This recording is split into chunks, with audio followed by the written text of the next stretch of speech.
Hi, my name is Gibson, and I'm the co-owner and creator of the Personal Development School. This is your daily breakthrough video, and in this video, I'm going to talk to you a little bit about dismissive avoidance and their somewhat fascination or infatuation to a certain degree with objects, with things. And I want to cover this because I've had so many people over the course of the past almost decade, have these conversations with me and say like, oh, this is so frustrating, what's going on here? And I wanted to shed some light and some understanding around this, okay? And sort of where this comes from and what this is all about. Now, I'll also give some strategies for how to reprogram this if you are a dismissive avoidant and this resonates with you and this sort of lines up with you to a certain degree.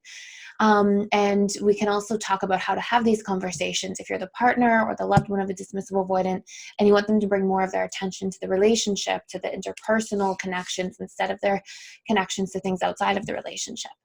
So before I dive into all of this, we are still doing a sale to support our community. The coupon code is with you. It's all one word. It's 25% off.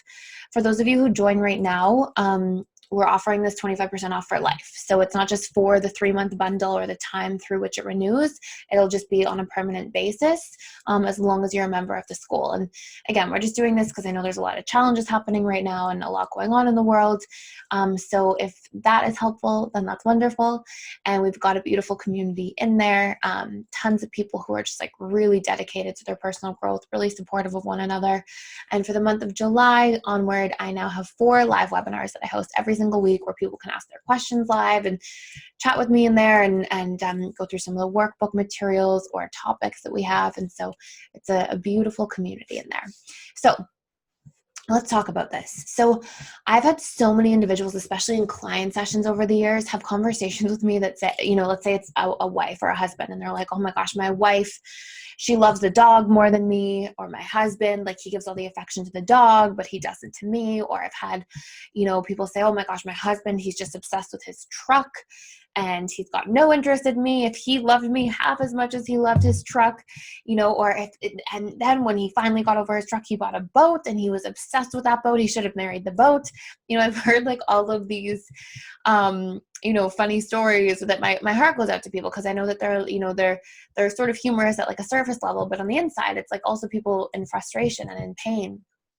And I've had these conversations with the inside of the life of a dismissive avoidant and said, hey, you give a lot of attention to the boat. How about giving some to your wife? Or, you give a lot of attention to the dog. How about giving some to your husband? Like these sorts of things. And what I always hear are things like this in response.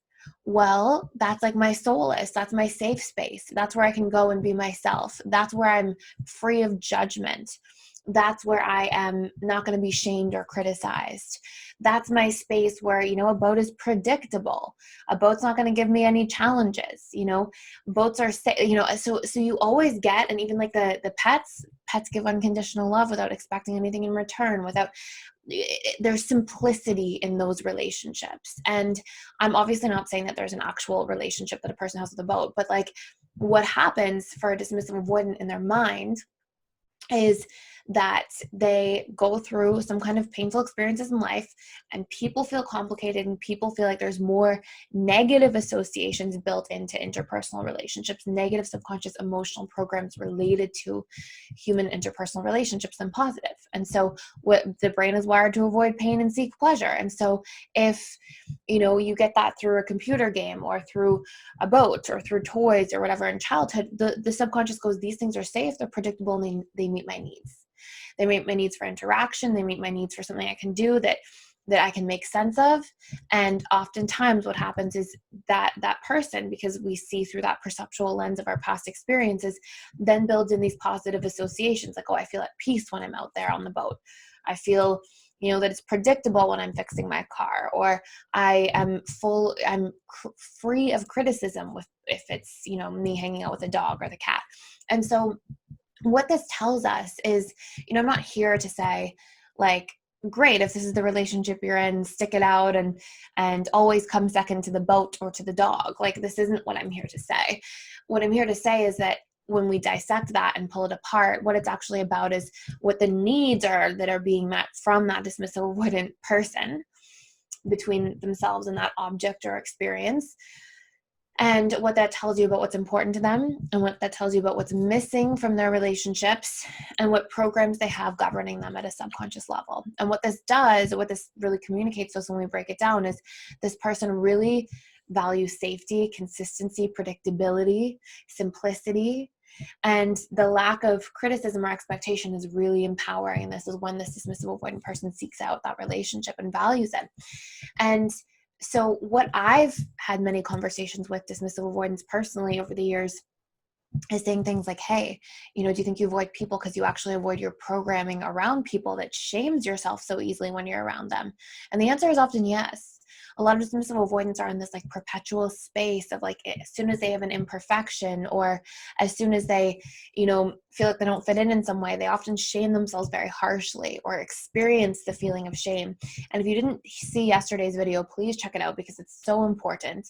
And it's all about re-traumatization and how where we have a wound somewhere, we often repeat that wound in relationship to ourselves on autopilot, because we keep projecting the likelihood of that out from our subconscious mind onto our external experiences in our current environment. And it's actually the act of doing that has continuously fired and wired those neural pathways that are keeping that pattern alive.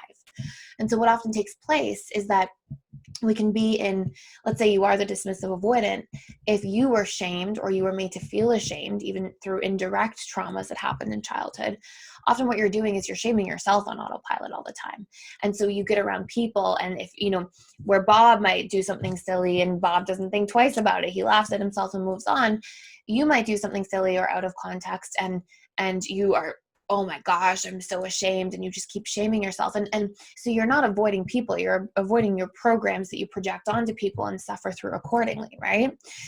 And so what we have to do if we are that person, if you are the dismissive avoidant experiencing that, is you want to start practicing seeing the innocence in your experiences, taking the pressure off, not getting angry at yourself, breaking that pattern that's happening beneath the surface on autopilot, changing that pattern repetitively to elicit a new emotional response. So you start reprogramming that paradigm.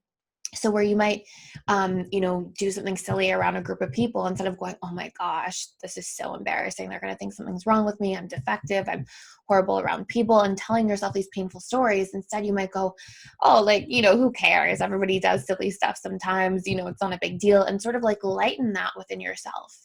And so sometimes I see dismissive avoidants work on this and they shame themselves for being ashamed, and that's just refeeding the cycle. You want to have opposing emotional associations built in there consciously, using your conscious mind to intentionally create these things. So if you used to experience shame, where's the innocence? Where's the pride? Where's the, whatever opposing emotions are in there that you can create by thinking thoughts that elicit those emotional responses at a conscious level.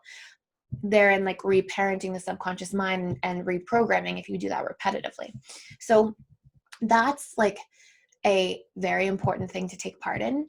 And then if you're the partner of a dismissive avoidant, try to create more safety in the relationship, try to create more innocence, try to, create more vulnerability, make their vulnerability okay, create more safety, simplicity, explain your needs more clearly, do things that are making a relationship simpler and easier to navigate for this person.